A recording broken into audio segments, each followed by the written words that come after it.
Bienvenue dans Nomadness, le podcast dédié à celles et ceux qui veulent faire du voyage leur mode de vie.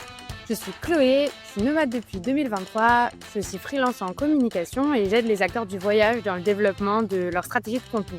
Dans le podcast Nomadness, on se retrouve chaque semaine pour découvrir un nouvel aspect du mode de vie nomade en solo à travers un partage de réflexions, des conseils pratiques, une rencontre ou encore la découverte d'une destination. Ensemble, on explore les voies pour créer un mode de vie nomade en solo sur mesure et lever toutes les barrières mentales, sociales et logistiques qui freinent notre passage à l'action.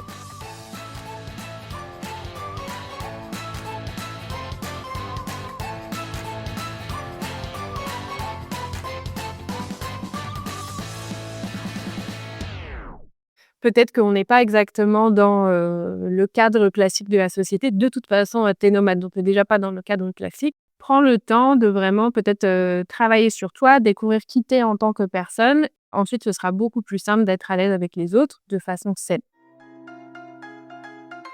Cet épisode est la suite directe du précédent.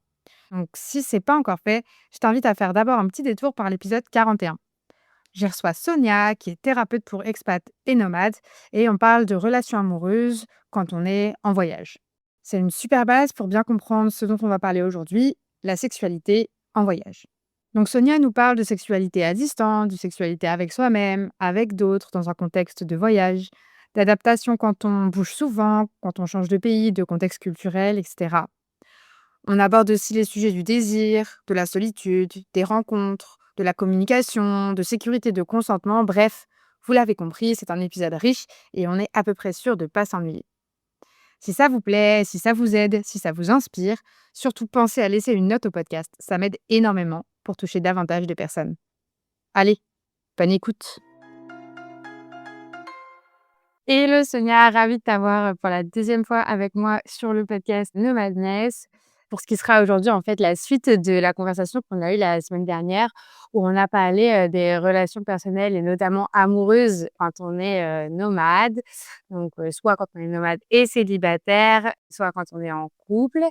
Donc plein de thématiques, notamment la gestion du célibat, les relations à distance, etc. Et aujourd'hui, je voudrais qu'on continue sur un aspect qui est ta spécialité, qui est la sexualité. Tu as plusieurs spécialités, donc le sommeil, le deuil et la sexothérapie. Et donc, c'est sur ça qu'on va se concentrer aujourd'hui. Est-ce que peut-être pour commencer, tu pourrais expliquer en quoi ça consiste la sexothérapie? Qu'est-ce que ça englobe et quelles sont les thématiques qui sont concernées? Alors, la sexothérapie, c'est la thérapie qui est axée sur les problématiques de la vie sexuelle. Donc, que ce soit la vie sexuelle en solo ou avec des partenaires. En fait, c'est un peu comme des séances de thérapie classiques avec de la parole, des techniques, des outils pour mieux se connaître. On vient beaucoup me voir souvent quand il y a des problématiques dans le couple ou avec les autres, ou quand il y a des blocages, que ce soit vraiment physique ou psychologique. Sachant que les problèmes de sexualité, si on n'a pas de pathologie spécifique, si on ne prend pas des médicaments qui ont un impact dessus, tout est lié au psychologique.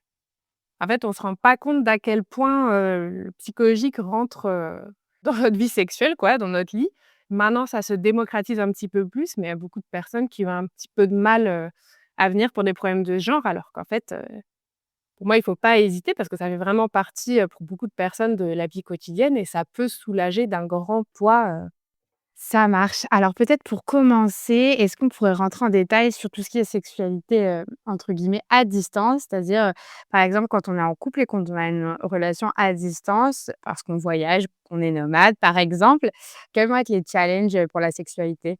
Bah, alors il y a, on va dire, le basique, c'est-à-dire le fait de ne pas être satisfait, d'être frustré parce qu'il y a une distance. C'est clair que on imagine, qu'un couple, enfin et ça encore c'est des stéréotypes, mais qu'il faut, se voir, très souvent, coucher ensemble très souvent et du coup, on n'a pas forcément cette image de, personnes qui sont nomades et qui vont, pas se voir pendant plusieurs mois. Je rappelle qu'on n'explose pas si on couche pas avec la personne, pendant un petit moment. C'est pas très grave, mais pour les personnes qui sont dans la relation, c'est clair qu'il faut arriver à se détacher de ce stéréotype et à suffisamment communiquer, à trouver des moyens pour ne pas être forcément, frustré par la distance. Sachant qu'il y a des options «numériques» entre guillemets, on peut dire, on peut, sextoter, on peut s'envoyer des nudes, on peut, s'appeler, se faire des visios et cetera.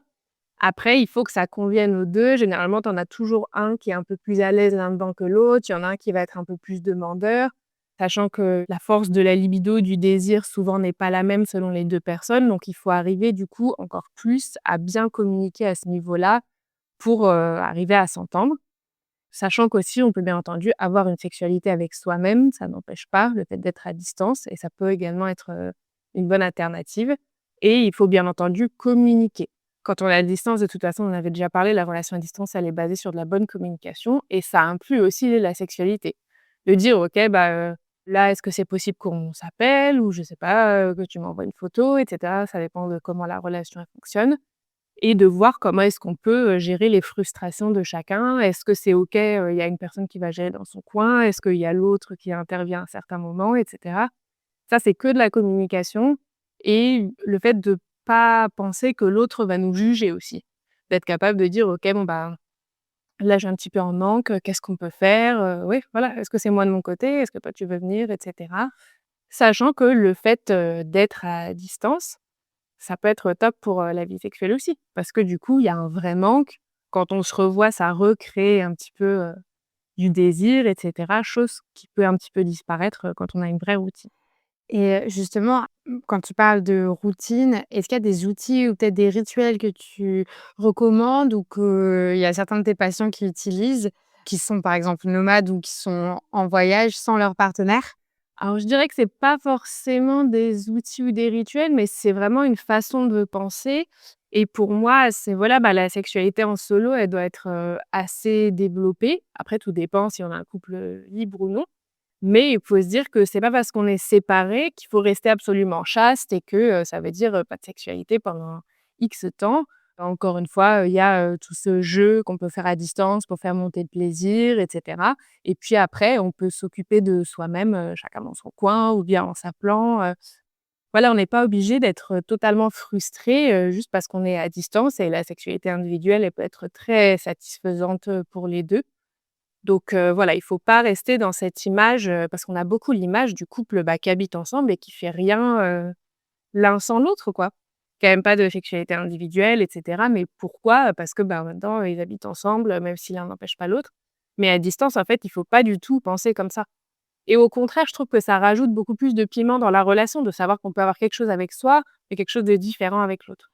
Alors, on parlera peut-être juste après de la sexualité avec soi-même, qui est un thème que je voudrais vraiment approfondir, mais Ouais. peut-être tu as parlé de couple libre, la dernière fois, on avait aussi parlé de relations ouvertes et cetera.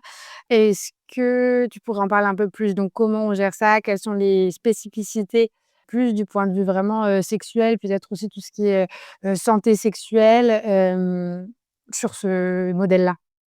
Encore une fois, il faut que les 2 soient totalement d'accord. Il faut pas dire oui si ça ne nous correspond pas, si ça nous convient pas. Souvent, on peut dire oui parce qu'on se dit: «Mon Dieu, bah, sinon la relation, bah, c'est la fin, quoi, si l'autre veut ouvrir la relation et que moi je veux pas». Mais voilà, si on est vraiment bien à l'aise, il y a toujours un espèce de contrat qu'on va passer, bah, avec, notre partenaire pour dire: «OK, bon, bah, est-ce que c'est seulement sexuel ou émotionnel? Où est-ce qu'on fait ça? Quand est-ce qu'on fait ça? Est-ce qu'on va ramener les gens chez nous?» et cetera. Pour que vraiment, bah, les 2 soient sur la même longueur d'onde. Bien entendu, alors je dirais que c'est probablement dans le contrat pour tout le monde, mais de se protéger pour, pas se contaminer l'un l'autre et cetera. Et voilà, en fait, il faut que la communication, elle soit vraiment top et ça permet de s'épanouir pour des personnes peut-être à qui il manque des choses parce que tout le monde n'est pas OK pour faire, l'intégralité des pratiques, qui existent. Donc pour certaines personnes, si ça leur manque, ça peut être un bon complément si jamais, l'autre personne en face, est totalement OK. Mais si ça marche bien, c'est très épanouissant et ça peut totalement se faire du coup, bah, quand on est nomade, en fait. On est à distance et puis les 2 voilà, sont, totalement autorisés à aller, coucher avec d'autres personnes, par exemple et ça peut être une très bonne alternative. Il y a beaucoup de trucs, que tu dis là qui sont en fait pas spécifiques, au voyage ou à la vie nomade, donc sur la communication et cetera et d'ailleurs justement tu as parlé de contrat.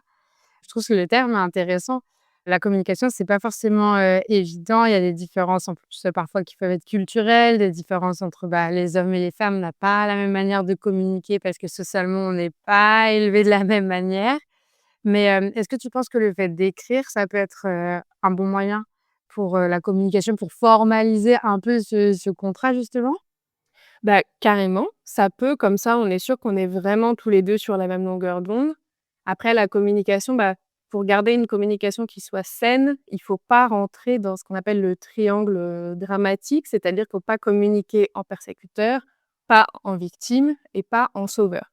Donc tu es pas là à persécuter l'autre, par exemple dans le cadre, de la relation libre, du couple libre, tu es pas là à persécuter l'autre, à lui dire: «Mais si, il faut absolument que tu acceptes» et cetera. Tu es pas là en victime à dire: «Bon, de toute façon, j'ai pas d'autre choix que d'accepter, sinon on n'est plus en couple» et cetera. Et tu es pas là en sauveur à dire: «Bon, voilà, je vais lui permettre ça, mais parce que comme ça, je vais pouvoir lui offrir, une meilleure relation et ensuite il me sera vachement redevable parce que, il aura vu à quel point, je suis une super personne» et cetera. Il faut vraiment rester au-delà de ça. Il faut parler en factuel, poser des questions. On peut parler de ses émotions, mais sans être, pris, par exemple, dans la colère et cetera. Et ça peut être un peu compliqué dans des sujets qui peuvent être un peu tendus, notamment si de base, c'est pas quelque chose qu'on avait trop envisagé. Mais le but, voilà, c'est vraiment de poser le maximum de questions, sachant qu'on peut revenir sur ce contrat, bien sûr après. À chaque fois qu'on se rend compte qu'il y a un truc qui va pas, en fait, il faut revenir dessus pour pouvoir le modifier. Mais je trouve que c'est une super chose de le mettre à l'écrit, effectivement. Comme ça, on se rend compte vraiment: «OK, qu'est-ce qu'il y a dans le contrat?» et de demander à le modifier à chaque fois. Après, je pense que ça dépend pour chaque personne.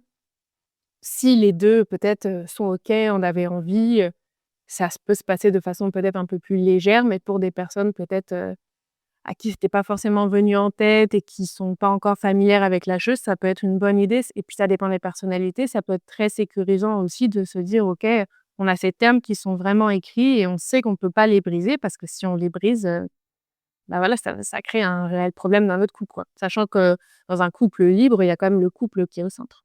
Super intéressant. Peut-être dernière question sur vraiment la partie couple. Tu parlais la dernière fois du fait que c'était important quand on était sur une relation à distance de se consacrer du temps l'un à l'autre et limite de booker du temps dans son agenda, quoi, d'avoir des blocs de temps en commun. Du coup, quand on vient à la sexualité, ça amène une question qui est, OK, si on a un bloc de temps en commun, potentiellement, on sait qu'on va pouvoir entretenir une sexualité à distance. Est-ce que ça casse pas un peu le désir de savoir que ce bloc de temps, il est dédié à ça? Non, parce qu'il y a un gros stéréotype sur la sexualité du fait que ça doit être spontané, mais en fait, c'est faux. C'est la spontanéité qui tue la sexualité. Alors la spontanéité, elle est là au début. Bien sûr, tu rencontres quelqu'un, tu plein de désirs, mais ça marche pas du tout pour, quand tu es en couple depuis, 15 ans avec, Gérard, vous vous connaissez depuis que vous avez 16 ans, la spontanéité, elle est plus là, tu vois? Et quand tu vas en date, en quoi c'est spontané? Tu t'es préparé pendant 1 heure et demie, tu sais très bien que tu es là pour ça, tu vois? Il y a rien de moins spontané qu'un date. Alors oui, bien sûr, tu peux te dire: «Ah mon Dieu, est-ce qu'il va se passer un truc ou pas?» Mais tu sais que tu es là pour ça. Souvent, tu mets les sous-vêtements et tout ça, donc c'est pas du tout au contraire, en fait, moi, c'est vraiment ce que je recommande, aux couples qui ont du mal à avoir, une bonne, vie sexuelle, c'est, justement, il faut pas que ce soit spontané parce qu'en fait, si tu attends que ce soit spontané, ça va jamais venir. Parce que les gens, ils pensent que ça va venir: «Ah ça y est, il est 19h30, je rentre du travail, je suis épuisée», comme si, voir ton partenaire qui lui aussi, rentre du travail, crevé et énervé parce que sa journée s'est mal passée, comme si tout d'un coup le désir allait monter. En fait, ça marche pas du tout comme ça. Il faut justement ton mental, il a besoin de savoir: «OK, là justement, j'ai un temps pour moi, j'ai 2 heures devant moi qui est consacré à ça. Peut-être il va se passer des trucs ou pas, mais au moins déjà lui, il est fixé, il sait qu'il y a cette option-là et toi, tu peux te préparer. En plus, tu peux te dire: «OK, ce soir, peut-être qu'il va se passer un truc, alors je mets l'ambiance, je mets des vêtements sympas, je me fais belle» et cetera. C'est à nous, en fait, de rechallenger et de recontacter, ce désir. Au bout d'un moment, il est plus là, alors que ça marche vraiment au tout début et pareil, au tout début, en fait, il y a même pas besoin que ce soit spontané puisque, comme je te disais, quand on va en date, il y a rien de moins spontané. Les sex friends, comment ça marche? Ils savent exactement pourquoi ils sont là, il y a rien qui est spontané, en fait. Il y a pas besoin que ce soit spontané. Et sur cette création de désir justement, est-ce qu'il peut pas y avoir un souci s'il y a une des 2 personnes qui se met dans l'optique de: «Ah potentiellement il va se passer quelque chose, voilà, je me fais belle, je me fais beau», peu importe et que la personne en face on n'est pas du tout dans cette optique-là et du coup, il y a, de la frustration très forte qui peut s'installer. Comment on passe au-delà de ça? Ah bah, il faut en parler. Là, c'est possible de dire à l'avance. Souvent, l enfin, les personnes qui sont un peu sur, la défensive à ce niveau-là parce que, bah, il y a des problèmes dans le couple, elles vont dire, «OK, bah, ce soir, t'attends à rien, quoi». Et du coup, c'est possible de dire: «Bon, bah, voilà, peut-être que là, on va s'appeler pendant 2 heures, mais par contre, je te préviens que je suis fatiguée, il se passera rien de sexuel». OK, très bien. Tu peux avoir envie d'être belle, sans forcément, mais par contre, il faut en parler et sans forcément être sur la défensive, juste prévenir et que l'autre sache en face et dire: «Bah, voilà, si tu veux faire des trucs de ton côté, pas de souci. Par contre, bah, je te préviens, moi, je serai pas dans ce mood-là, bah, j'ai pas eu une bonne journée» et cetera. Mais c'est OK, en fait et l'autre doit accepter qu'elle a rien à dire, en fait. Et tu parlais de sexualité avec soi-même, donc je pense que ça s'extrait même un peu de la question du couple ou du pas couple parce que c'est valable peu importe les cas, j'imagine. Est-ce que tu peux développer un peu sur, ce que c'est, comment on l'entretient? Parce que ça, on en parle très peu, en fait. Pour moi, c'est ultra, ultra important et ça devrait avoir lieu, qu'on soit en couple ou pas, qu'on soit nomade ou pas. En gros, bah, la sexualité solo, c'est la masturbation, c'est le fait de se toucher soi-même et je trouve que c'est génial parce qu'il y a quand même une certaine pression quand on est en couple à se dire: «Oh mon Dieu, il faut atteindre, faire une certaine performance et cetera». Or là, quand on est seul, il y a aucune pression, il y a pas besoin d'atteindre un orgasme ou pas, c'est juste pour se découvrir, pour avoir, du plaisir avec soi-même. Quand on est nomade, en plus, c'est top parce que soit on utilise ses doigts, soit il y a des tas et des tas de jouets qui sont super, pour, selon les préférences et cetera, qu'on peut très bien emporter dans son sac. Des trucs qui sont petits comme ça, donc ça se c'est très propice, au nomadisme. En plus, il faut quand même se dire que la pénétration, c'est très surcoté. Et je sais plus quel est le chiffre, mais qui disait que genre 90 des femmes, quand elles se masturbent, ne pratiquent pas la pénétration. Parce qu'en fait, notre vision de la sexualité, elle est très patriarcale. Tout ce qu'il y a dans les pornos et cetera, tout ça, c'est fait souvent, par des hommes pour des hommes et donc on s'imagine: «Ah mon Dieu, il faut absolument avoir une pénétration», mais en fait non, nous les femmes, c'est pas ça, qui est le plus important et les chiffres le montrent. Donc on n'a pas besoin de ramener, comme, les hommes peuvent s'imaginer, un énorme jouet comme ça en forme de pénis, dans la valise, donc ça s'y prête, très bien et en plus le bonus, c'est que, bah, une fois qu'on se connaît bien, on est capable de guider les autres, notamment si on a beaucoup de relations, juste d'une nuit. Ça permet d'avoir un peu moins de déception. Ouais, on reviendra sur la sexualité avec un partenaire ou une partenaire ensuite, mais du coup, pour continuer sur la sexualité avec soi-même, j'imagine que c'est comme dans le couple, ça s'entretient. Mmh. Est-ce qu'il peut aussi avoir ce système de rendez-vous, de peut-être une fréquence? Parce que même quand on est tout seul, parfois le fait d'être dans son quotidien, dans sa vie, d'avoir d'autres priorités, on n'entretient pas forcément ça. Est-ce qu'il faut se dire: «OK, bah, il y a des phases où, je vais être très active sexuellement avec moi-même et il y a des phases où moins»? Ou est-ce qu'il faut quand même c'est bien d'avoir un rythme, d'avoir, ouais, des rendez-vous avec soi-même, dédiés à ça? Il y a jamais de «il faut» dans la sexualité, c'est vraiment toi avec toi-même. C'est clair que, généralement, ce qu'on remarque, c'est que, la libido, plus on l'entretient, plus elle est forte et plus ça, on remarque souvent, bah, dans les couples qui couchent plus ensemble depuis des années, en fait, bah, il y a même plus de manque parce que juste on a pris l'habitude, qu'il y ait rien et en même temps, après, si c'était pas terrible non plus, que la qualité n'était pas au rendez-vous, ça peut se comprendre. Le truc, c'est que généralement, avec soi-même, la qualité est au rendez-vous. On passe souvent un meilleur moment avec soi-même qu'avec, quelqu'un qu'on vient juste, de rencontrer. Donc bien entendu et encore une fois, c'est ça qui est top, c'est qu'il y a pas ce truc de se dire: «Oh mon Dieu, l'autre en face, il veut, qu'est-ce que je fais? Est-ce que je me mets dans le mood ou quoi?» Non, c'est vraiment de me dire: «Ah bah, est-ce que moi-même je suis dans le mood? Oui, non, non, bah, je passe à autre chose. Qui est-ce qui va me dire, quoi que ce soit?» Bah, personne à part moi-même et en fait, heureusement, il y a pas trop d'injonctions encore de rythme qu'on doit avoir avec la sexualité qu'on a avec soi-même et du coup, c'est top de se dire: «OK, bon, bah, en fait, je fais ça vraiment uniquement comme je veux» et je trouve que comme, bah, il y a pas d'injonction, qu'on peut faire ça vraiment quand on veut, comment on veut, aucune pression, pas de pression de performance, bah, en fait, ça va venir beaucoup plus naturellement sans qu'on y pense. Ça peut venir beaucoup plus spontanément, mais encore une fois, on fait vraiment ce qu'on veut et en plus, les orgasmes, ça a énormément de propriétés, ça détend, donc c'est top. Pour moi, il y a pas spécialement de risque. Le risque, c'est plus et même je me dis en tant que nomade, qu'il peut y avoir cette solitude parce que, bah, tu as Peut-être tu es célibataire, tu as du mal à rencontrer quelqu'un, même tu as du mal à rencontrer des amis. Parce que les amis, mine de rien, c'est un super contact aussi, même si c'est différent. Et dans ce cas-là, bah, tu as un vide et tu vas essayer de coucher beaucoup pour remplir ce vide. En fait, on appelle ça les pathologies du vide. Par exemple, la boulimie, c'est la même chose. Tu essayes de remplir le vide, mais avec la nourriture. Et là, bah, après, c'est avec, la sexualité. Ouais, bien sûr. Et par rapport au voyage, de manière plus générale, est-ce qu'il y a des problématiques qui sont spécifiques dans la sexualité? Alors cette fois-ci, plus avec soi-même, mais avec, d'autres personnes, donc les rencontres qu'on peut faire, au cours de ces voyages? Bah, je dirais que déjà de manière générale, on peut voir une baisse de désir, donc quand on voyage seul ou en couple. Parce qu'en fait, il faut se dire qu'on a de base une libido de vie, on appelle ça, c'est-à-dire l'énergie de vie qu'on va pouvoir mettre dans toutes les sphères de notre vie.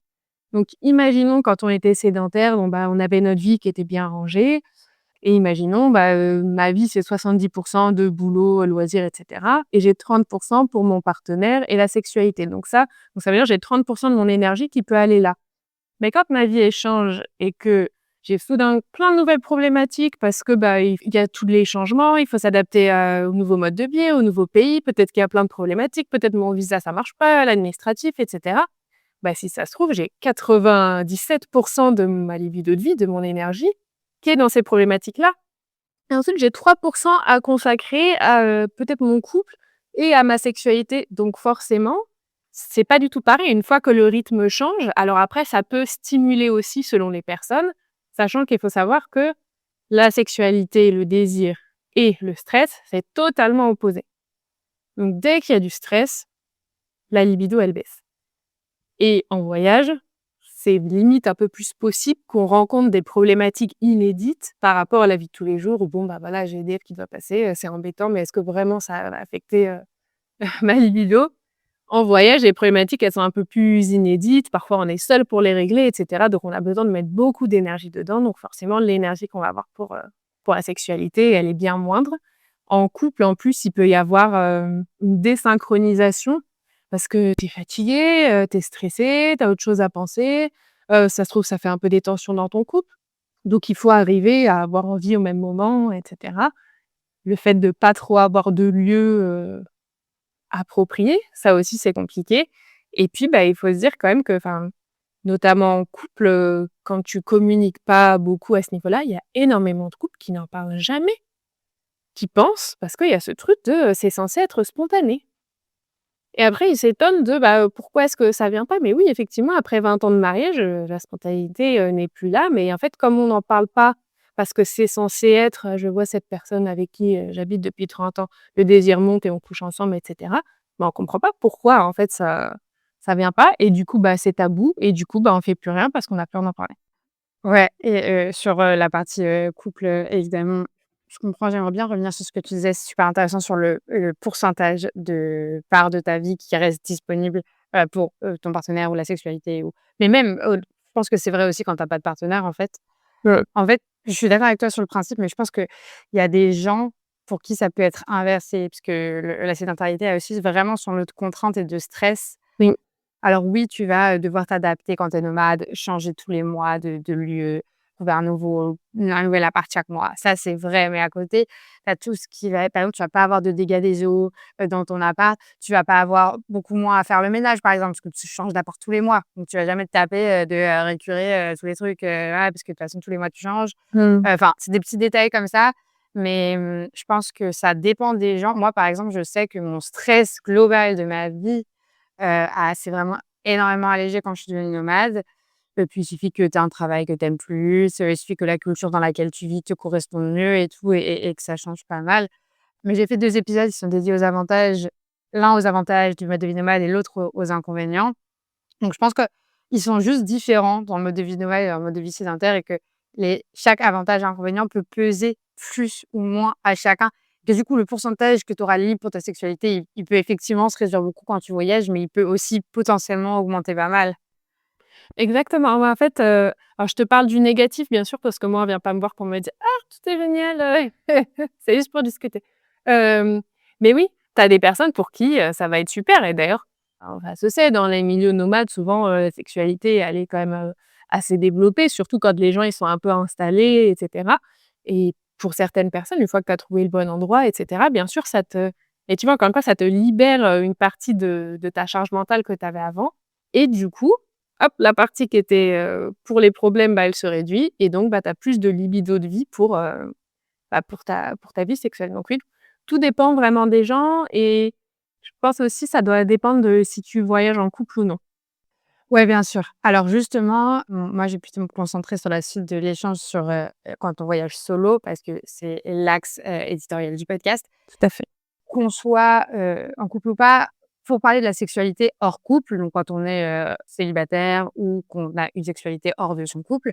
Parfois, on a besoin de temps pour pouvoir nouer une relation qui nous permet de se sentir suffisamment en confiance pour avoir des rapports sexuels et le nomadisme, il ne laisse pas forcément ce temps-là si on se déplace régulièrement et on peut aussi ressentir, bah, un manque de contact physique, d'intimité, avec autrui, hein, je veux dire, au-delà de la sexualité avec soi-même. Comment est-ce qu'on gère ça? Si une personne a besoin de temps avant de coucher, il y a pas à se forcer. C'est pas parce que, tu es nomade qu'il faut rentrer, dans la case, d'un espèce de stéréotype de nomade qui va coucher avec tout le monde, extrêmement rapidement. En fait, ton timing est le tien et il y aura forcément des personnes en face qui seront prêtes à le respecter ou qui peut-être même auront le même et tu déjà ça veut dire que tu respectes pas ton propre consentement. En plus dans la sexualité, c'est quand même, super hard et je dirais si, bah, la sexualité, elle est un peu difficile d'accès, parce que, bah, il faut ça prend du temps de trouver même à vos partenaires pour une nuit, parfois c'est compliqué. Ça vaut le coup de se reconnecter à son corps un peu différemment, je sais pas, tu prends des bains, tu te fais des automassages, tu fais de la danse, des choses qui vraiment vont te reconnecter à ton corps et il faut essayer de voir l'intimité de façon un peu plus, large et de se dire: «OK, il y a pas que le sexe», parce que comme on a déjà dit, en plus, le sexe, ça peut être vraiment un truc de, «Ah bah, je me sens vide, alors du coup, je fais passer des gens comme ça, j'ai l'impression que ça va me remplir». Au final, les personnes, quand elles repartent le lendemain ou quand elles repartent le soir même, c'est pire. Donc il faut pas forcément c'est pas parce que, voilà, on manque, de contact que, un coup d'un soir, ça va tout régler. Voilà, au contraire et ça peut être au contraire, bah, je vais me dire: «OK, bah, je vois que je manque d'intimité, mais peut-être que ça peut être plus de l'intimité émotionnelle». Donc je vais essayer de développer des relations de qualité, des bonnes amitiés, avoir de super conversations, peut-être que, je sais pas, quelqu'un va être gentil avec moi et ça va remplir un peu ce vide aussi, peut-être plus que, quelqu'un avec qui je couche et cetera. Donc il faut voir ça d'une façon un petit peu, différente. Mais ce qu'il faut retenir, c'est vraiment il faut respecter son propre timing. C'est pas parce qu'on est nomade qu'il faut, faire comme les autres, et je suis sûre qu'il y a plein de nomades qui sont comme ça et c'est juste qu'ils se croisent pas, entre eux. Donc voilà, il y a pas à se forcer. Ce que tu dis, ça me fait penser à un bouquin que j'aime beaucoup et qui, moi, m'a beaucoup aidée, qui s'appelle «Les langages de l'amour» Mmh mh. et en gros, pour les auditeurs, auditrices qui connaissaient pas, mais j'en ai parlé dans l'épisode 25 où je parle de comment aider un de ses proches qui est nomade. Il était très bien cet épisode d'ailleurs.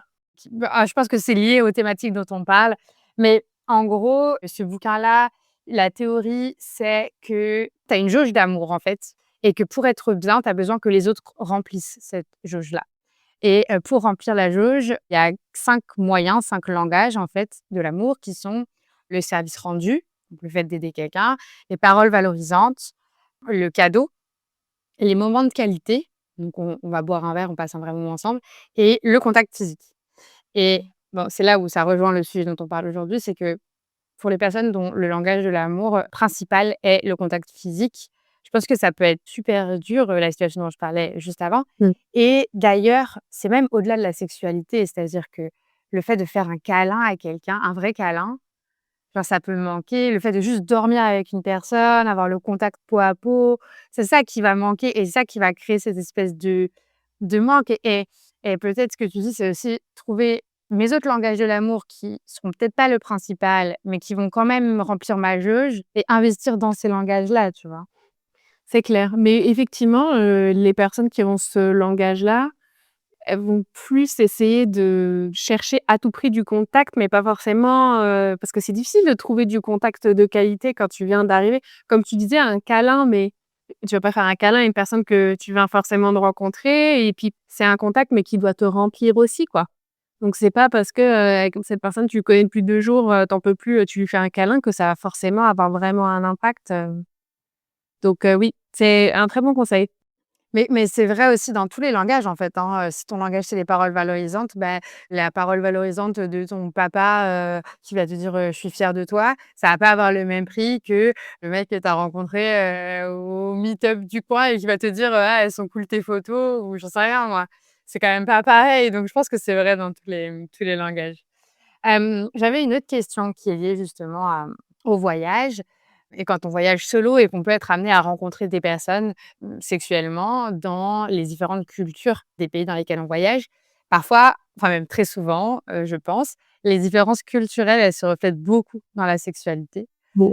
Comment est-ce qu'on prend ça en compte et comment on appréhende ça? Alors effectivement, il y a plein de trucs qui se reflètent dans la sexualité, au niveau des différences culturelles. Ça peut être plus ou moins tabou, tu as des pratiques qui sont plus ou moins communes, la façon de faire qui est plus ou moins douce, ton rapport au corps, il est différent. Souvent, le problème des différences culturelles, c'est que nous, on a forcément le filtre de notre propre culture et donc tout ce qui est en dehors, bah, on va trouver que c'est bizarre, on va trouver que c'est pas très poli, que c'est un manque de respect. Peut-être qu'en face, c'est pas du tout le cas. Donc pour moi, il faut pas hésiter à on interrompt tout dès qu'il y a un truc de toute façon dans la sexualité, dès qu'il y a un truc avec lequel on n'est pas d'accord, on dit non, on interrompt. S'il faut, on demande des explications, mais ça vaut le coup, là, si on a un peu une incompréhension, de dire: «OK, là, je vois que tu es en train de faire ça. Qu'est-ce qui se passe? Voici comment moi j'interprète». Parce qu'on ne sait pas si c'est la culture de l'autre ou si c'est la personnalité. Moi, c'est toujours ce que je dis, je vois beaucoup de couples, binationaux et je dis toujours: «Est-ce que c'est sa personnalité ou est-ce que c'est sa culture?» parce que parfois on a un peu et puis tout se mixe en même temps. En fait, ta personnalité, elle est aussi beaucoup empreinte, souvent de la culture de ton pays. Donc il faut demander et après encore une fois, parfois, même si c'est la culture de l'autre, si nous, ça nous met mal à l'aise et ben, on dit non. Certes, c'est bien d'avoir une explication, mais il faut voir aussi ceux avec lesquels on est à l'aise ou pas. Et après, peut-être que, OK, on a dit non et puis la fois d'après, on a réfléchi et effectivement, on s'est dit: «On a pu prendre du recul» et cetera et on s'est dit: «OK, bah, ça, en fait, c'est bon finalement, je suis OK avec ça» et puis on voit après, la fois d'après comment ça se passe, mais toujours demander des explications, essayer de ne pas juger, de ne pas trop faire de suppositions. Mais voilà, par contre, bah, si ça nous met mal à l'aise, ça nous met mal à l'aise et c'est un non, quoi. On avait parlé la dernière fois, je crois, de la frise du consentement, si c'est pas un «Oh my God, yes», dans ce cas-là, c'est un non, quoi. Donc il faut changer des choses. Ouais et bah, justement, alors il y a 2 choses intéressantes sur lesquelles je voudrais rebondir dans ce que tu dis. Ce respect du «non», je pense aussi qu'il varie beaucoup selon les cultures, Ouais. en fait, justement. Mmh. Mais la différence personnalité-culture que tu donnes, elle est très, très pertinente et c'est hyper dur, surtout quand on connaît pas bien la culture en question, de savoir d'où ça vient. Ouais. Mais parfois, c'est hyper dur dans certaines cultures de faire respecter un «non». Ouais. Surtout quand nous-mêmes, on n'est pas, très sûr de son nom, qu'on manque d'éducation sur la question du consentement, qu'on manque de confiance en soi et cetera. Qu'est-ce que tu conseilles, pour ça? Bah, le truc de base, c'est que souvent, on voit qu'on n'est pas trop OK, mais on a un peu peur de dire non et cetera parce qu'on est déjà embrigadé dans le truc et c'est pour ça que, pour moi, l'échelle du consentement, elle était vraiment très importante parce que ça permet de juger soi-même son propre consentement et d'être un peu plus OK, de se dire: «OK, bah, si là, je ressens pas que c'est absolument un oui à 100, dans ce cas-là, c'est non, quoi». Et en fait, il faut, après bon, il faut venir en thérapie pour travailler le people pleasing, mais voilà, si c'est pas un oui, un vrai oui, c'est forcément un non et après le truc, c'est effectivement, avec certaines personnes, bah, ça va être compliqué, il va falloir le répéter, sachant que, la règle, c'est qu'on peut dire non à n'importe quel moment. Même, si on est déjà, tout nu et cetera, même si on est déjà, en plein rapport, on peut dire non à n'importe quel moment et l'autre en face doit respecter. Il faut toujours se dire que si l'autre en face ne respecte pas notre non, c'est qu'elle est déjà occupée à abuser de notre oui. C'est que la personne, elle est pas capable de respecter notre non. Normalement, la personne en face, si on lui dit non à n'importe quel moment, peut-être qu'elle va être surprise, elle va demander des explications, OK, mais il faut qu'elle respecte. Si elle respecte pas, c'est un red flag absolu, c'est juste pas possible. Les hommes, là, je pointe du doigt, souvent ils sont là: «Ah non, pas besoin de préservatif et tout ça». Donc là, c'est pareil. On ne couche jamais avec une personne qui refuse de se protéger, c'est pas possible. Même au-delà des enfants, elle peut nous donner des tas de maladies. Il faut se dire que la personne, si elle ne se protège pas avec nous, elle se protège avec personne. C'est qu'elle en a rien à faire de sa santé sexuelle et qu'elle est prête à nous refiler toutes ces maladies.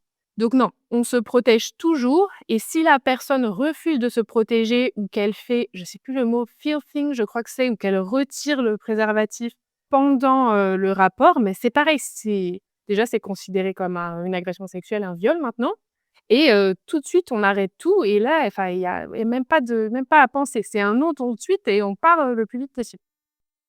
Carrément. Message très important à faire passer, merci de l'avoir fait. Et il faut se dire qu'on a le droit, c'est notre droit, c'est même notre devoir de dire non quand vraiment on le pense, parce que sinon ça envoie un message horrible à notre mental de, «OK, je suis pas capable de respecter mon propre consentement», parce qu'en fait, au fond de nous, on le sait très bien. On peut pas se cacher des choses à soi-même, en fait. Et donc après, on va se sentir super mal, ça va se répertorier sur nos prochaines relations, on va avoir super peur de refaire la même chose et cetera. Donc il faut pas hésiter, en fait, dès lors qu'on respecte vraiment son propre consentement, on se sent bien et par la suite, on sait qu'on a fait le bon choix. Donc ouais, si c'est pas un vrai oui et ben, c'est forcément un non et il faut pas hésiter à insister, à être un peu ferme et l'autre en face, il faut absolument que la personne comprenne. Ouais, complètement et puis, en fait, de manière plus générale, ça c'est pas seulement culturel, mais je trouve que le fait d'avoir une personne en face qui va être très, très ouverte à accepter le non et ben, en fait, ça va favoriser le oui. Ouais. Parce que si on se sent confortable de reculer à tout moment, si jamais on va plus facilement avancer d'un pas parce qu'on sait qu'on va pouvoir être libre de sortir. Mais c'est exactement ça et puis notamment quand on voyage solo et je dirais encore plus quand on a une femme, il faut vraiment faire confiance à son intuition à fond. Une personne, généralement, on la sent tout de suite et souvent après c'est pris par ce truc, notamment si on a besoin de contact et cetera. Cette personne-là, on la sent pas trop. «Ah mais elle est intéressée par nous. OK, il y a une ouverture pour qu'on couche ensemble. Ah, je sens que j'en ai besoin». Mais peut-être que du coup, ça vaut le coup de se poser 2 secondes et de se dire: «OK, par contre, cette personne, j'ai pas une bonne intuition avec elle. Est-ce que vraiment ça vaut le coup?» Le but, c'est en aucun cas d'avoir des regrets. Il vaut mieux avoir des remords et se dire: «Oh mon Dieu, bah, peut-être ça aurait pu être bien, machin», plutôt que de regretter après parce que, bah, ça s'est pas très bien passé et qu'en plus, souvent, on se dit: «Ah mais je le savais». Moi, le nombre de clients qui me disent: «Mais ça s'est mal passé, mais pourtant j'avais l'intuition, je l'ai pas suivie, mais je l'avais cette intuition». Et du coup, bah, en thérapie, on travaille à développer et suivre cette intuition parce que généralement, elle est là, en fait. Et notamment quand on voyage seul et qu'on est tant en contact de soi-même, quand on voyage seul, on est tellement à s'écouter et cetera, qu'on a l'intuition, donc il faut la suivre. Ouais, le sujet de l'intuition, c'est un sujet qu'on a beaucoup abordé dans le podcast aussi et par rapport au fait de se sentir bien ou pas dans le cadre, d'un rapport sexuel et autour de la question du consentement, il y a, quand on est nomade, la question de l'espace, de où on est. Mmh. Parce que si je suis chez moi et que je fais venir la personne chez moi, c'est très différent de si moi je vais chez la personne et c'est encore très différent de si on est dans un espace neutre. Oui, Parce que quand toi tu vas chez la personne, tu peux partir à tout moment. je suis totalement d'accord. Moi, je suis très pour, aller chez la personne pour pouvoir s'enfuir à tout moment. Mais après, tout dépend des circonstances et alors après, ça peut être un peu difficile quand on est nomade aussi, mais d'essayer de prendre les précautions maximum, de savoir la personne, comment elle s'appelle, nom, prénom et de savoir où vous allez être et d'arriver à prévenir une personne, même si c'est pas une personne qui est sur place, mais ça peut être quelqu'un, qui est dans un pays d'origine, une amie, de dire: «OK, là, de telle heure à telle heure, je serai avec telle personne. Si tu as pas de nouvelles au bout de X temps, bah, voilà, contacte quelqu'un» et cetera. C'est vrai, j'avais entendu dans un podcast, qui s'appelle Hotline, qui est que sur la sexualité. Génial, je recommande. Une fille qui disait: «Moi, je demande photographie de la carte d'identité au mec, avec qui je vais en date». Et en même temps, j'ai trouvé ça vraiment top et ne serait-ce que demander nom, prénom, je me dis: «Si le mec, il veut pas le dire, c'est qu'il a déjà un truc à cacher, quoi». Et s'il est sur la défensive, déjà, pour moi, c'est qu'il y a quelque chose, qui cloche et ça peut être intéressant, pour évaluer et nous, ça nous donne une bonne info au cas où, il se passe des choses après, quoi. Ouais, après, je pense que sur la carte d'identité, c'est au-delà des différences culturelles parce qu'en fait, le fait que le mec s'il est malhonnête, il est malhonnête, c'est pas forcément alors que la situation de non-consentement, ça peut être un mec qui a vraiment aucune conscience de mal faire, quoi.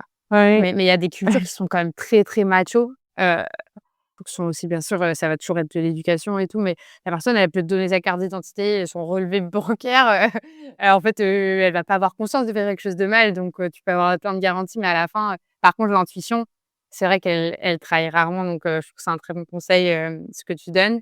Et puis peut-être, tu as parlé la partie communication aussi. Ça, encore une fois, je trouve que c'est un vrai sujet quand on voyage parce que pareil, la communication, elle va pas du tout être la même en fonction de la langue. On n'a pas du tout, Mmh. le même rapport à la confrontation, au fait d'être capable de dire les choses. Typiquement, moi, je connais très bien la culture latino, puisque c'est celle dans laquelle je vis le plus. En fait, là-bas, tu les emmerdes, ils vont te dire: «Tu m'emmerdes», enfin, ils vont être hyper, francs, mais surtout, hein, ça, c'est vrai dans la vie de tous les jours, c'est vrai dans la sexualité, c'est vrai partout. Les Français, on n'est pas du tout là-dedans, on évite beaucoup par rapport à ça et il y a certainement des cultures dans lesquelles c'est encore plus vrai, et à ça, s'ajoute la problématique de la langue. Oui. Parce que potentiellement, tu parles pas la langue de la personne, du coup, vous communiquez en anglais, potentiellement, il y a aucune langue dans laquelle vous pouvez communiquer. Est-ce que ça, c'est un red flag ou pas pour toi? Comment tu apprends ça? Il faut faire l'effort, moi, je sais, par exemple, je suis en couple avec un Allemand. On se parle anglais parce que ni l'un ni l'autre ne parle la langue respective. Alors ouais, c'est plus mon copain qui fait ça, mais il est tout le temps, dès qu'il parce qu'en plus, en allemand, ils ont énormément de vocabulaire que nous, on n'a pas en France. Ils ont un mot pour absolument tout et il va me traduire tous les mots avec Google Traduction et tout ça pour s'assurer qu'on est exactement sur la même longueur d'onde et pour moi, en plus, dans la sexualité et même si c'est quelqu'un qu'on va rencontrer juste pour un coup d'un soir, il faut être super précis, vraiment dire: «OK, les choses qu'on a à dire, est-ce que tu as bien compris?» Si c'est pas extrêmement bien compris, ne pas hésiter à traduire avec les applications et cetera. Il faut vraiment s'assurer d'être sur la même longueur d'onde, notamment, si on fait, des pratiques un peu plus, insolites, on va dire. Sinon, on en a envie, demander à l'autre et cetera, que l'autre nous demande, s'assurer d'être vraiment, sur la même longueur d'onde, pas hésiter à y passer du temps et s'assurer que la personne, elle a vraiment bien compris parce qu'elle, elle a le filtre de sa langue, le filtre de sa culture. Donc il faut arriver à trouver un terrain qui soit assez neutre et voilà et vraiment s'assurer que la personne en face, elle a compris ce qu'on voulait dire et que nous, on a compris ce qu'elle voulait dire aussi. Il faut pas qu'il y ait de zone d'ombre, en fait, dans la communication, dès qu'on voit qu'il y a un truc qui est pas compris, il faut passer du temps dessus et ça vaut le coup. Écoute, je sais pas s'il y a autre chose que tu voulais rajouter sur toutes ces thématiques-là de la sexualité quand on voyage en solo?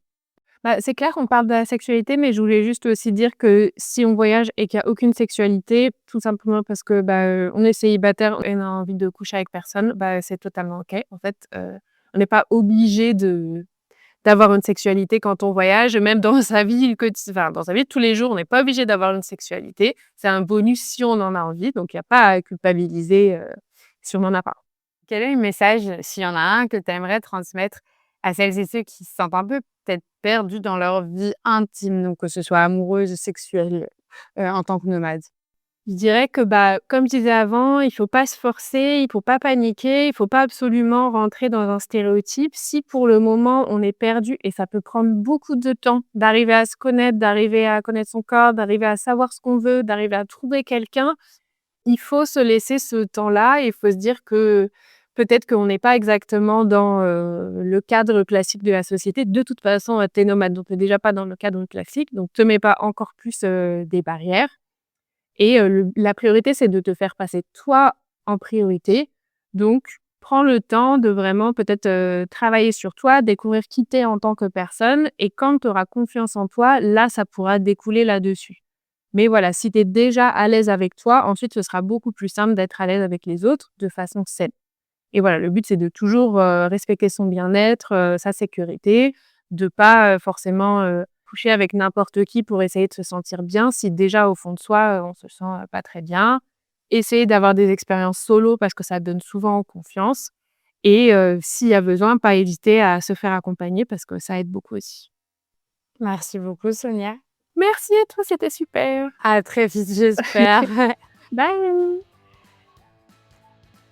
Voilà, c'est la fin de l'épisode du jour. J'espère qu'il vous a plu et si c'est le cas, surtout abonnez-vous et donnez 5 étoiles au podcast. Ça vous prend, 5 secondes à tout casser et ça soutient vraiment mon travail puisque ça donne de la visibilité aux médias.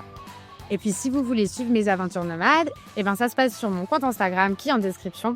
Et vous pouvez aussi m'envoyer des messages pour me poser vos questions, me faire vos retours ou partager vos idées. Allez, à très vite!